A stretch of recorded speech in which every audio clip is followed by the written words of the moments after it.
ओम कृष्णम वंदे जगद्गुरुम।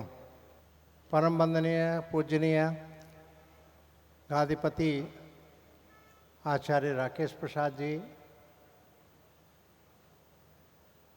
पूज्य भक्तवत्सल जी, पूज्य प्रेम प्रकाश दास जी तथा सभी उपस्थित पूज्य संतों के श्री चरणों में मैं सादर प्रणाम करता हूँ। और श्रद्धेय माताएं बहनें और आदरणीय बंधुओं, इस सभागार में जो आए हुए हैं, हमारे स्वयं स्वामीनारायण भगवान जी ने 212 श्लोक में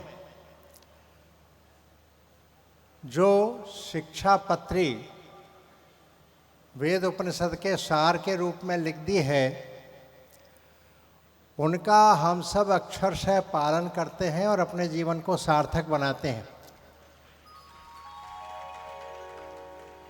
किसी भी मनुष्य के जीवन में व्यक्ति को कितनी आयु मिली, लंबी आयु भले ही मिली होगी, परंतु उसमें से उसका जीवन सार्थक नहीं है। उसने अपने जीवन में, भले ही अल्पकाल का ही जीवन होगा, देश धर्म संस्कृति समाज के लिए अपने और अपने परिवार के साथ साथ सेवा की है, समाज के लिए धर्म संस्कृति के लिए त्याग किया है।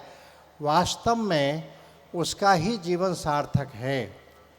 इसलिए मुझे और कुछ लगता नहीं, एक जरूर मन की इच्छा लगती है कि कई बार चारों तरफ से जिस प्रकार के अराष्ट्रीय तत्व, अहिंदू तत्व, विघटनकारी तत्व, यह जिस प्रकार से आक्रामक होकर के समाज में भय पैदा करते हुए दिखाई देते हैं, और यहाँ तक शब्द प्रयोग हो जाता है कि भाई 2050 तक हम हिंदू सनातन धर्मी अल्पसंख्यक हो जाएंगे, तो पूज्य आचार्य अवधेशानंद जी महाराज ने कहा, साफ साफ कहा कि ये कालजयी संस्कृति है, हम अमर पुत्र हैं, ये कभी संभव नहीं। भगवान ने आश्वासन दिया है, यदा यदा हि धर्मस्य ग्लानिर्भवति भारत, मैं तब तब अवतरित हूँगा। हम वर्तमान में रहने वाला जो यहाँ का सनातन धर्मी हिंदू समाज है, जो दुनिया में आज हिंदू के नाम पर जाना जाता है, उनको समझने की आवश्यकता है कि सतयुग त्रेता द्वापर में उन्होंने जिस रूप में जन्म लिया, लेकिन कलयुग में उन्होंने क्या कहा है, तो कलयुग में उन्होंने बड़े साफ शब्दों में कहा है, संगे शक्ति कलयुगे, अर्थात कलयुग में मैं सज्जन शक्ति, संगठित शक्ति के रूप में अवतरित हूँ। और इसलिए जो शिक्षा पत्री के आचरण को करने वाले हम संजित सज्जन शक्ति के रूप में ही समाज में माने जाते हैं, माने जाएंगे ही। आवश्यकता है एकजुट होने की। विभिन्न संप्रदाय, विभिन्न पूजा पद्धति, पर तत्व के रूप में तो एक ही है सब। तो उस स्थिति में हम सब अपने अपने जो संप्रदाय की सीमाएं हैं उससे ऊपर उठ करके देश के लिए, धर्म संस्कृति के लिए, समाज के लिए और सज्जन संगठित शक्ति के रूप में जब खड़े हो जाएंगे, तो यह अपना हिंदू समाज निर्दोष, सबल और शक्ति के रूप में सभी अराष्ट्रीय शक्तियों को मुकाबला करने के लिए तत्पर होगा। कोई किसी हिंदू समाज का बाल बाका नहीं कर सकेगा। हम अमर पुत्र हैं।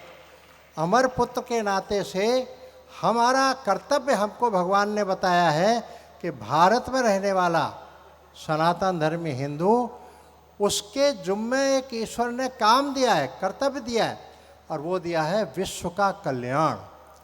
तो विश्व का कल्याण तभी कर पाएंगे, पहले हम अपना कल्याण करें, और अपने कल्याण करते करते ही समाज, गांव और भारतवर्ष में जो समाज है अपना संगठित होकर के विश्व के लिए कल्याण करेंगे, तब निश्चित रूप से भारत विश्व गुरु फिर से बनकर खड़ा होगा।